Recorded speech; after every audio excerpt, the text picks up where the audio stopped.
Durante décadas, a gordura foi tratada como a grande responsável pelo ganho de peso. Depois, o culpado mudou, passou a ser o carboidrato. O pão virou o problema, o arroz passou a ser evitado, a massa se tornou quase uma transgressão. E muita gente começou a acreditar que bastava retirar carboidratos para finalmente conseguir emagrecer. Mas existe uma pergunta que precisa ser feita. Se o carboidrato sozinho fosse responsável pelo ganho de gordura, como explicar que algumas pessoas emagrecem consumindo carboidratos todos os dias? E como explicar que outras pessoas retiram pão e arroz e continuam sem perder peso? A resposta exige da gente que a gente separe três coisas que normalmente são colocadas no mesmo lugar: carboidrato, qualidade alimentar e excesso de energia. Quando você consome arroz, feijão, pão, batata, aveia ou fruta, boa parte dos carboidratos é transformada em glicose.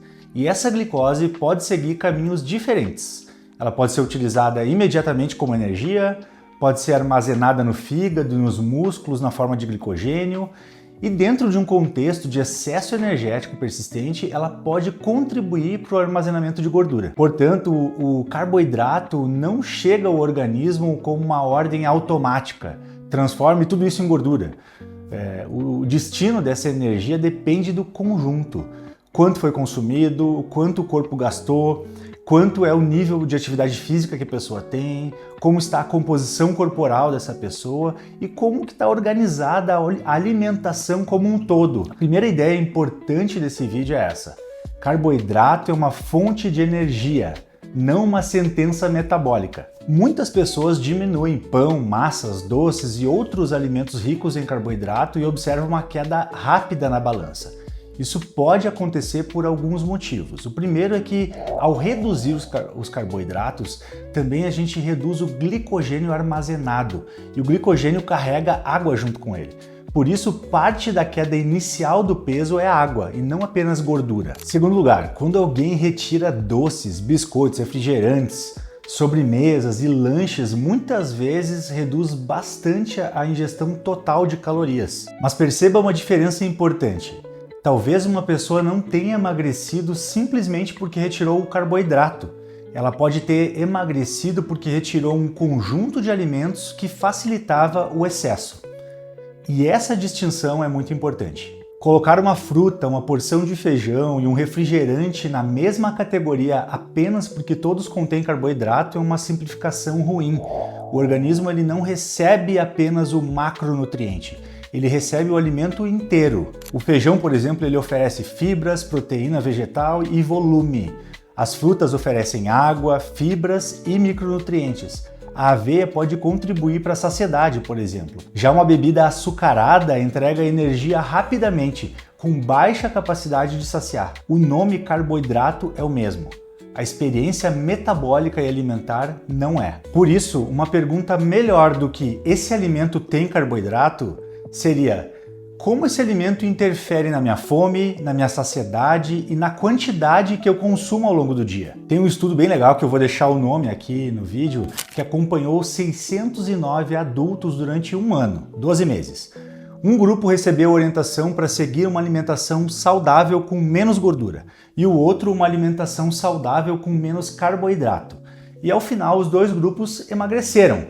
A perda média foi de aproximadamente 5,3 quilos no grupo com menos gordura e 6 quilos no grupo com menos carboidrato. A diferença entre eles não foi estatisticamente significativa.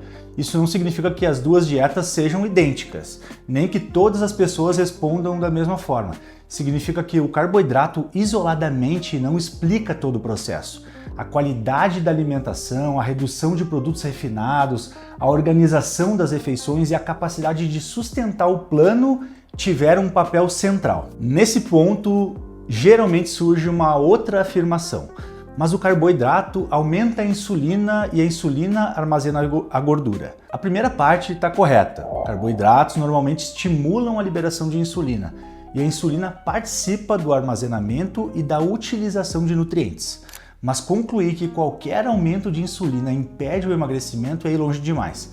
A insulina também varia ao longo de um dia normal. Proteínas também podem estimular a sua liberação e pessoas conseguem reduzir gordura corporal mesmo consumindo carboidratos e apresentando picos fisiológicos de insulina após as refeições. A insulina importa, mas não trabalha sozinha. Transformar ela na única responsável pelo ganho de peso é trocar uma explicação complexa por uma história simples demais. Nós vamos ter um vídeo inteiro para discutir esse tema com mais profundidade. Isso não significa que todos precisem comer a mesma quantidade de carboidrato. E outras treinam, têm maior gasto energético e toleram quantidades maiores de carboidrato. Também existem situações clínicas em que a distribuição dos carboidratos merece atenção especial. O ponto não é defender uma quantidade universal.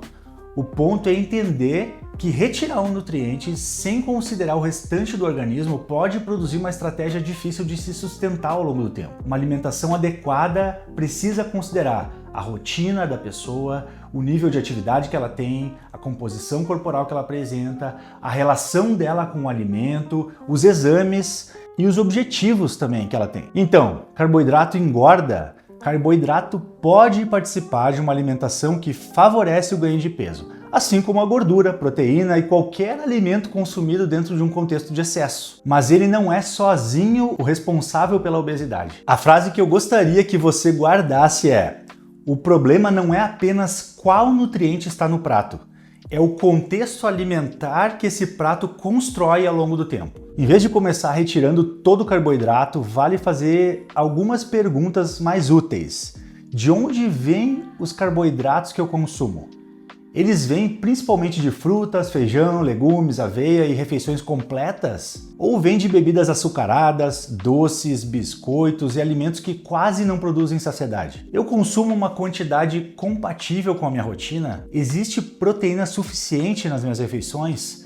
Eu me movimento e treino? Essa análise costuma ser muito mais produtiva do que declarar guerra a um macronutriente inteiro. Talvez o carboidrato tenha recebido uma culpa maior do que ele merece. E talvez a pergunta mesmo não seja preciso retirar o carboidrato?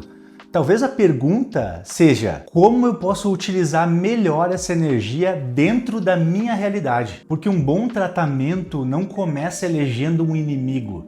Ele começa entendendo o organismo e organizando o processo. Se você quer compreender mesmo de verdade metabolismo, obesidade e emagrecimento, me acompanha aqui no canal. Até o próximo vídeo!